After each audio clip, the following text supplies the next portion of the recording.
Hi, I'm Alexandra Lexton. Here we're going to talk about my my current film. It's called Fool's Paradise Lost. And you can follow me on at LexProd on Instagram. And yeah, just stay tuned because I've got a story to tell. It's a program for filmmakers by filmmakers. It's the Breaking Indie Podcast.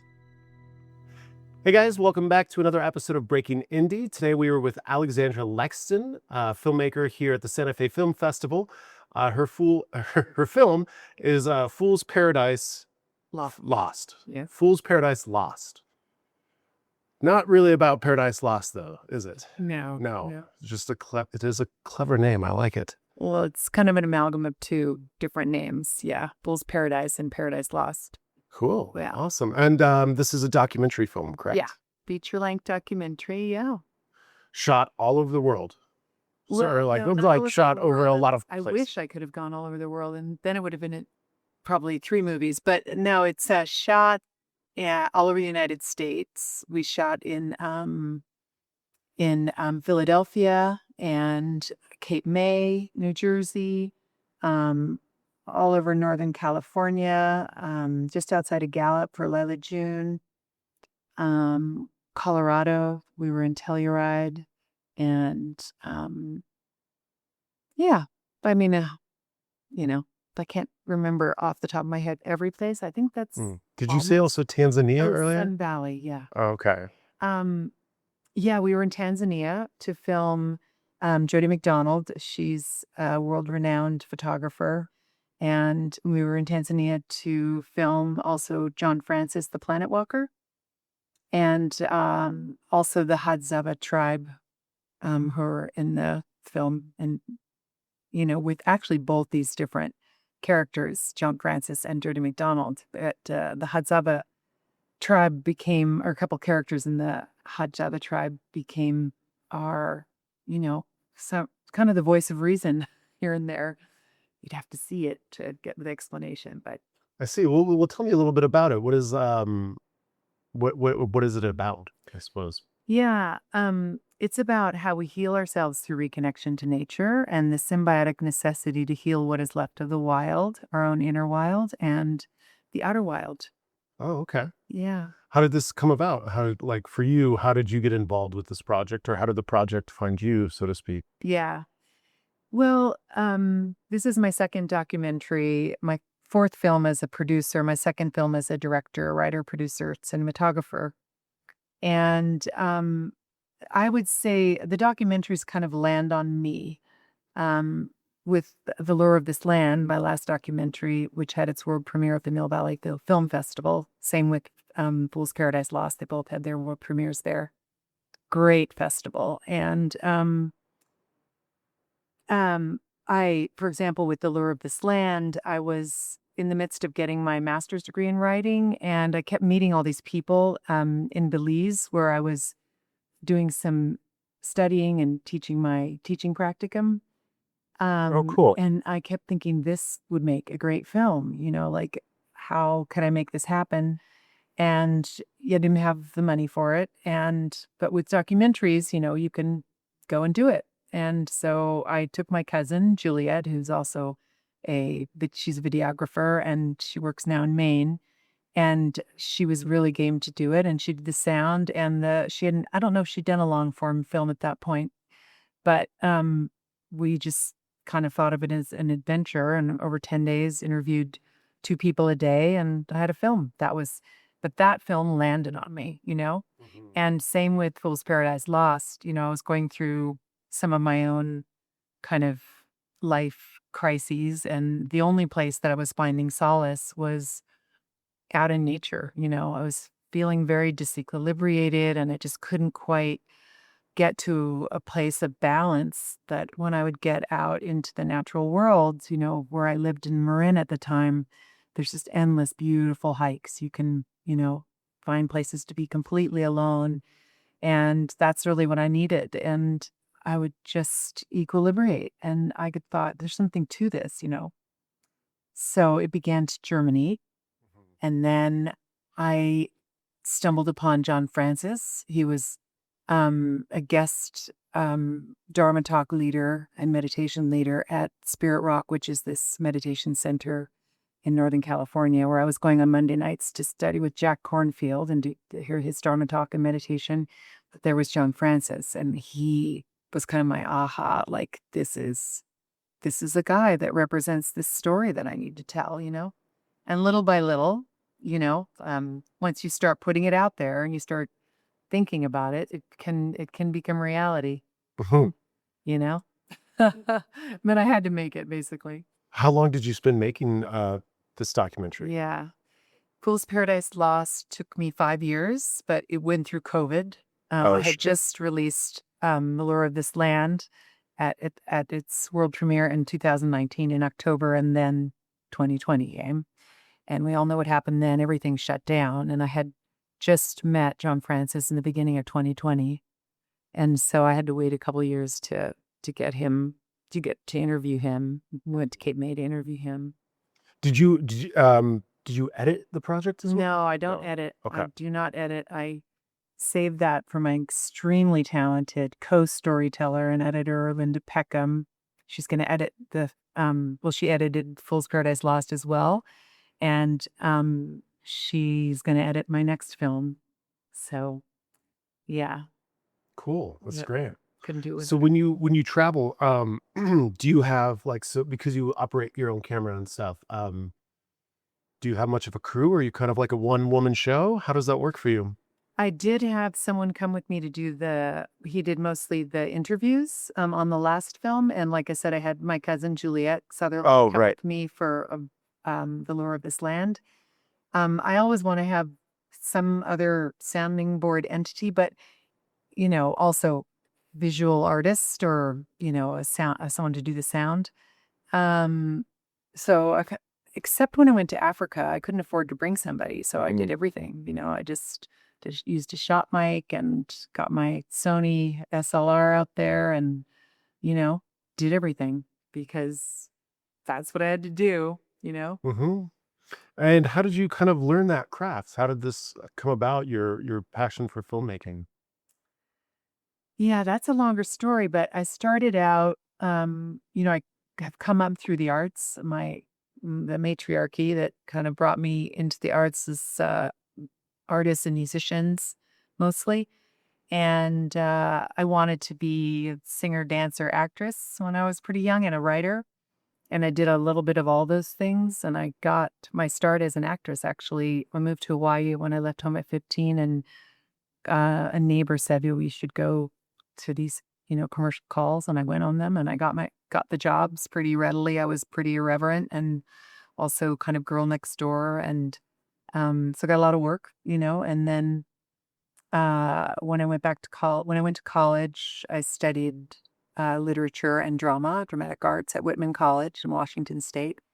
And that just kept feeding that kind of creativity that led me to eventually become a producer. I moved to Hollywood many times, but, originally trying to be an actress. I was signed to CAA at one point until they told me to lose 10 pounds and cut my hair. And I was like, I don't want to think about what I look like all the time. It's exhausting and not so great and psychologically, I was Sure. really becoming aware of the effect that it had on me psychologically. So I stopped acting, essentially started working my way up into production. And this is probably about the third or fourth time I'd moved back to LA, and I got work as an assistant to directors and producers. And we were doing a lot of TV movies at the time. Mm-hmm. And I worked for John Patterson, who was an A-list television director. He did the pilots and some of the series for Hill Street Blues and The Sopranos. And then we had a development deal at NBC, and I became his director of development. And then I began working for RKO Pictures. And at RKO, I was a production executive. We had a film there that we were waiting to get made because we were attaching actors to try and get financing. We had Adam Humbert attached. He was Jodie Foster's. He was in Jodie Foster's directorial debut, but he wasn't really financeable. And so I had worked on a film as a photo double for Andie MacDowell, so I knew Olympia Dukakis because she was in that film. And I thought she would be perfect for this role. This kind of like elderly woman who had lost her husband, but was kind of flirting around with this elderly guy who ended up being Leslie Nielsen from Oh, funny. Adam from the Naked Gun movies. Yeah. It was Canadian content film, so he was also Canadian, by the way. So, and I was the only producer on the film, but that wasn't Canadian. But anyways, to get back to the story, so Olympia Dukakis, I met with her. She loved the story, really wanted the script to be kind of updated and her character to be updated and made groovy. And I went back to RKO and they said, oh, we don't have the money to do it. And I was like, it's Olympia Dukakis. She's an award-winning actress. I'll rewrite the script. If she gets attached because of my rewrite, then I'm a producer on the film. Okay, great. She loved my rewrite. She got attached. I didn't get a rewrite credit, by the way, but I became a producer. And basically, I was babysitting actors and doing all the creative stuff on the film and casting and helping get the crew in place with another producer, Rob McLean. And he was the Canadian producer and also the one who got all the financing in place. And yeah, so that's how I became a producer. Cool. What was the name of that film? Digger. Yeah. Okay. That was in the 90s. Awesome. And if people want to follow along with your journey with Fool's Paradise Lost, where might they find a website or social media? Or... Yeah, we have a website. It's foolsparadiselost.com.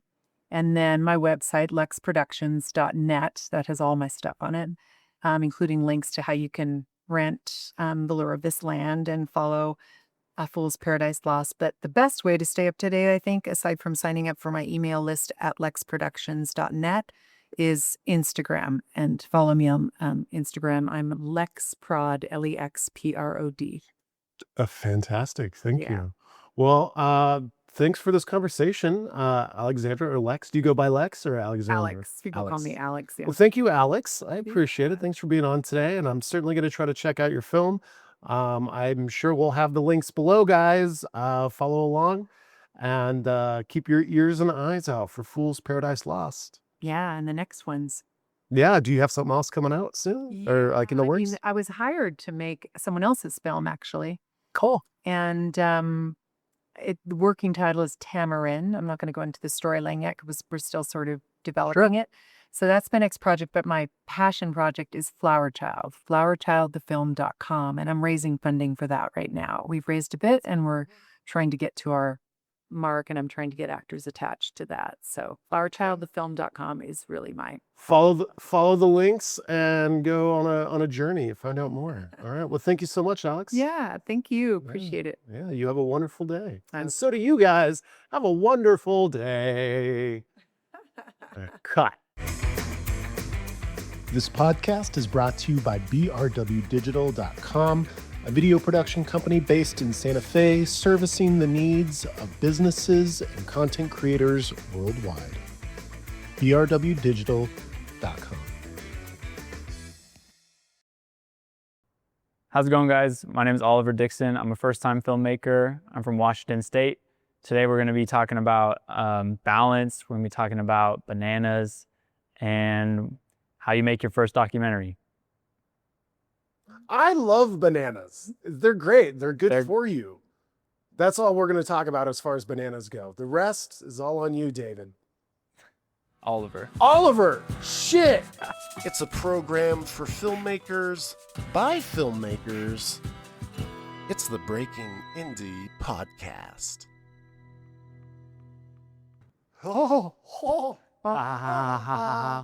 Yeah, you got to do your vocal warm-ups before we go. Yeah, do it with me. Yep. That's great. All right, cool. All right, Oliver, everybody, welcome to the show. Yeah, what's up, Oliver? What's up? Welcome to the Breaking Indie Podcast. Happy to have you here. You have a film that's playing called Sky. That's right. This is a documentary short film. That's right. It's my first ever. First ever. First time filmmaker. Yeah. Sweet, dude. How did that come about? Well, I'm a college student, and I had been really committed to being an athlete. I was playing soccer for my school, and I started taking film classes as kind of like easy credits.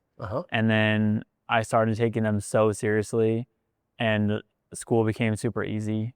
And like I took a filmmaking class, like fell in love with it, and then I took a documentary class the following semester, and we had basically a whole semester to make a short doc. And I was like, okay, like I'm like so into this. I think the whole process I was learning, but I was also like wanting to be the best the whole That is how I got through high school, elementary school, high school, and college. It was like, can I make this a film project? Then, Yeah. okay, we're good. Yeah. I don't think I've actually done like math since junior year of high school. Everything else is, I actually, yeah, me neither. Yeah. so I'm really stupid, but I can make a picture. Yeah. No. Yeah. What school do you go to? I go to Whitman College. It's a small liberal arts school in Walla Walla, Washington. I'm familiar. We Yeah. have a lot of Washington people at this festival. I'm Yeah, I've from met a Washington. couple. Oh, really? I love it. Oh, nice. Yeah, you're probably the fourth that I've met so far Yeah. in the last 2 days. I met a couple others. Yeah, it's cool. Cool. All right. Yeah. So are you still at Whitman? Yes, I graduated in May. Cool. Yeah. Congratulations. Thanks. That's awesome. Yeah. And congratulations on your first film. Like, it's pretty cool to have it into a festival, and Yeah. and you came down here all the way here. Like, that's great. Yeah. Yeah, For you. I got into this festival. I had never been to Santa Fe. I had been in one other one, which was in Portland, so it was a little closer. But I really wanted to come here, and I like begged my school to cover the trip, and they gave me some money. So you made an entire documentary about clouds. Wow, this is fascinating. No, Sky is one of my friends who I go to school with. Her full name is Lindsay, but her Indigenous name is Sky, so she chooses to go by that more often, especially from people who are close to her. And that's kind of like where the title came from. Is the film's about balancing her Indigenous culture and preserving her Indigenous culture while going to a Western school and wanting to pursue like a Western career. Like she wants to be a lawyer, she wants to go to like graduate school, all that. And so, you know, the name thing is like everyone calls her Lindsay, but like she wants to go by Sky because it's like that choice of like choosing your Indigenous identity even though you're pursuing this Western career. Yeah, and kind of making your own path. Right. You know, You not know. letting the world build that Yeah. confinement for you. It's like taking the parts of life that you like the most and like holding them super close to you. Yeah. So what were some of the challenges for you being a first-time filmmaker tackling this project? I know it was a school project, Yeah. but what were some of the things that you kind of found yourself juggling? Well, I think the main thing was just the access to things that I now learn most filmmakers have, mainly money, resources. I had one camera, I had an audio, like a field recorder and a lav mic. And I worked on it with 2 other people, but you know, when you have a group project at school, there's always complications. It's hard to find times where all 3 of you can sort of do the same thing. So a lot of the footage was me with all the gear driving my truck, which is my grandfather's truck, which barely runs, 45 minutes out of town to go film her, like, you know, whether it's dancing out in the wheat fields or at home on the reservation, like just getting there and actually like I have to set aside hours of my day to travel, to set up everything by myself, to like figure out how to wear the recorder and hold the camera, like all at the same time. I hate to discourage you, but that might not always change. Yeah. I drove my 20-year-old van here. There is no crew. I'm 37. I still do it the same way sometimes. Just Yeah. because, you know, you just got to roll with the punches. You got to do what you got to do. I will say For you. I learned. I definitely learned. And now I can say I can, you know, make something on my own. Yeah, that's great. That's great. Congrats, man. Thank you. What would be some of the advice that you might share with somebody who is perhaps about to do what you just did? I think that the thing that helped the most was I understood the story I wanted to tell. I think that a lot of times in documentary filmmaking, the story gets revealed as you're filming. And that definitely did still happen. Like there was layers of the story that I didn't predict would come up, and it was really cool to kind of see those arise. But I had a personal connection with the story. I mean, I'm friends with her. I knew from just conversations with her in the library, like doing homework together, what she was going through and what it was like for her. And I would say that is what made the difference for finding the story, was really learning about it before I picked up the camera and before I started, trying to make a documentary about it. I wanted to at least understand, a little bit what was going on before I started. Do you think you'll be doing this again? Yeah. I think I've been doing a mix of, since this documentary, I've really only done either like, I guess they're just travel videos on my own where I'm like shooting on my phone and color grading and editing, and like that's been really fun. I've also done a couple of narrative projects for school, but I haven't had a project that I've been able to put as much time into as this one, but I definitely want to go back to it. And I actually want to follow up with Sky, as she's 1 year below me in school. So after I graduate, I want to go back and follow her through her senior year as she like takes that next step from like being a student to going out into the world. That's great. As you should. Please do. Yeah. Cool. I think also my skills are a little better, so it might look a little better. It's a journey. The film takes its own journey. That's right. That's great, man. Yeah. Congrats. Thanks. Well, do you is there a social media page for this that you want to include? No, I don't have social media. Great. Good. I don't believe in it. It's fine. But I love that for anyone. Yeah. But I yes. I have, I can give my email and people can reach That's out whatever to me. you want. You have the floor, so to speak. Well, I think that eventually there'll be a website Okay. and I'll have some of my work on there. So All right. Solid. at some point that'll end up in the world. All right. Well, in the meantime, enjoy your success being here. These little achievements, you just gotta soak it in. Yeah. That's good. Because you put in a lot of work to get here, and here we are. So Yeah. well done. Great. Thank you. Awesome. Well, thank you. And thank you, listeners. Stay tuned. We got more coming your way. After this, probably a sponsored ad. Probably not. I don't know. I don't really know. I just make it up as we go. Stick around, find out.